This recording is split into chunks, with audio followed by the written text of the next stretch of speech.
Hi there, Johnny here. Today I'm going to show you how I make bread. There's a billion ways to make bread, but this is just one way, and it's my way.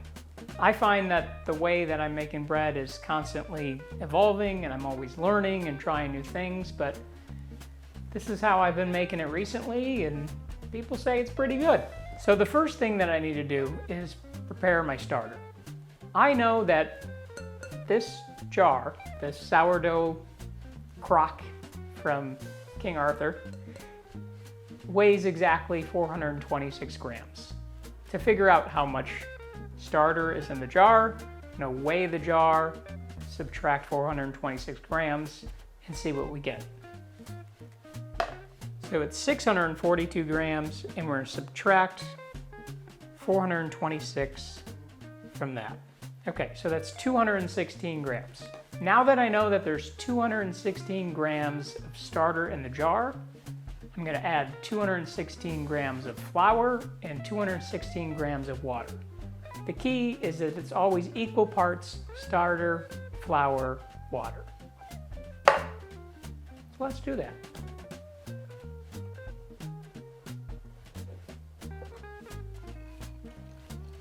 Now that we have the equal parts starter, flour, and water, we're going to mix it up.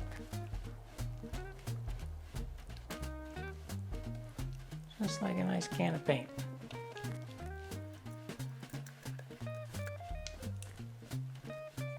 Okay, great.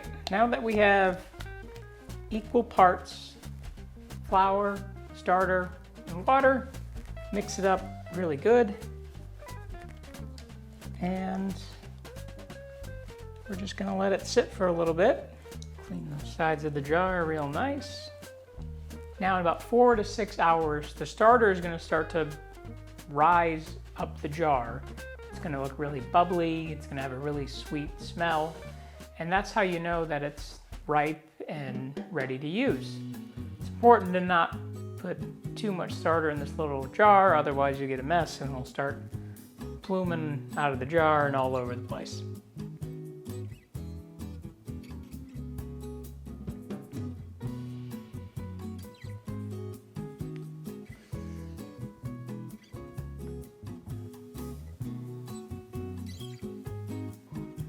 Hi again, Johnny here. So now that our starter's just about doubled and looking good, smelling good too, let's go ahead and mix the ingredients. Okay, so the first thing we're going to put in is the starter.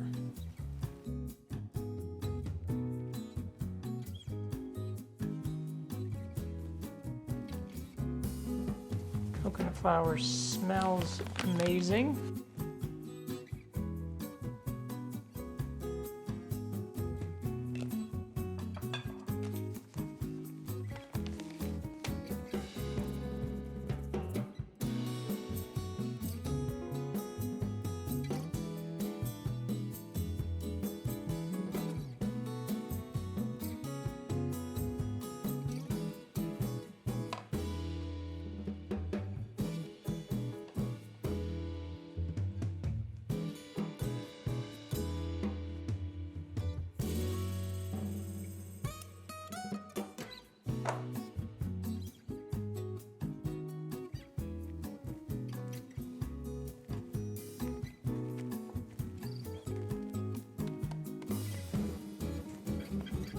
Okay, now we've got everything mixed together.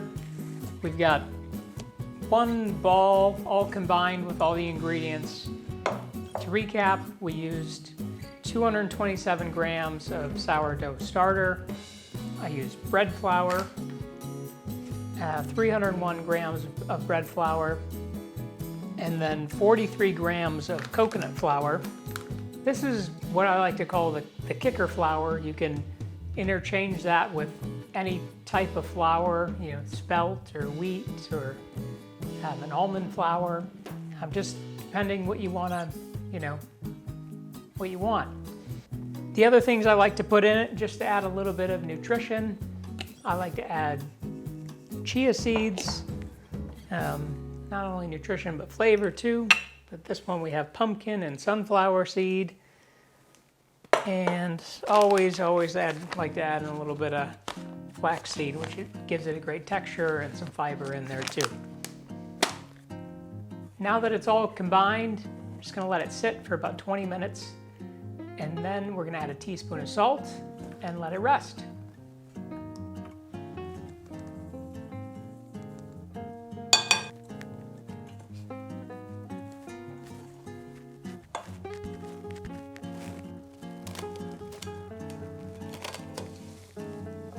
All right, we're back.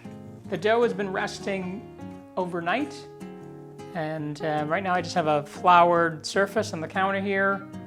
Gonna get it out, we're gonna divide it, shape it, put it in the oven.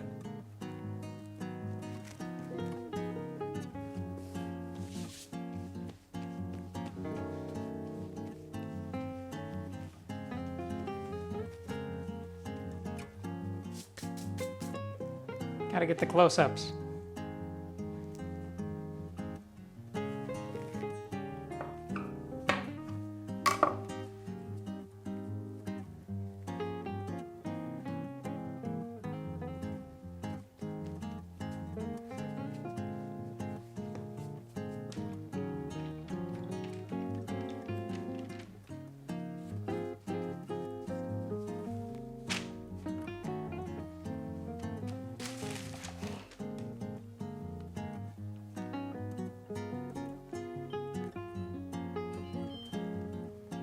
Okay, so we got the oven preheating to 450 degrees. And while that's happening, I'm gonna cover these for about 45 minutes to an hour, clean up the kitchen a little bit, and then they'll be ready to throw in the oven. Probably put a little too much flour on the counter, but that's okay. Is that what apron pockets are for? Just dumping flour into them?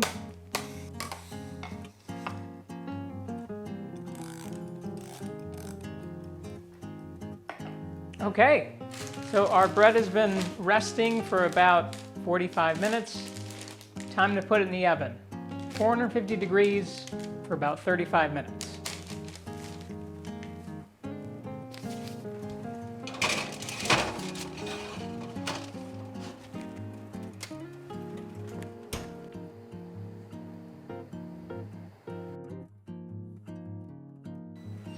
That's the sound of bread being done.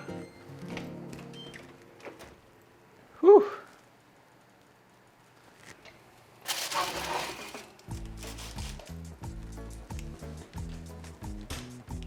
All right. That's how we're looking.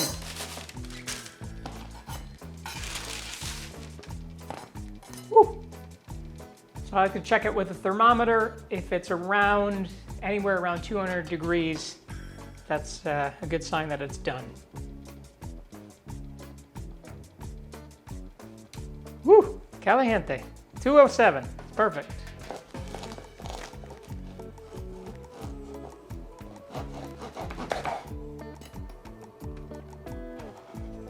Slice it open so we can see it.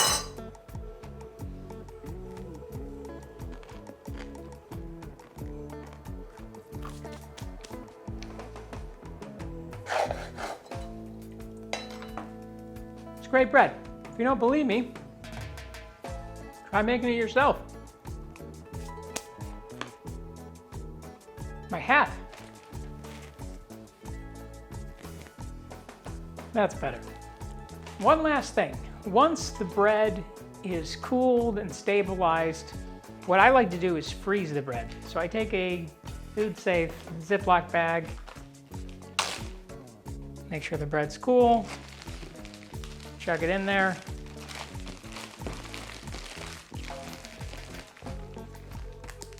Get a little bit of that air out, and I throw it in the freezer. It's good for about 6 months. And then when you're ready to use it, pull it out of the freezer, take it out of the bag, let it sit on a counter, like a plate or a cutting board, something that isn't absorbent, and let it thaw, slice it up, and it's just fresh bread ready when you want it. Now you know how I make my bread. Hope that inspires you to go make your own.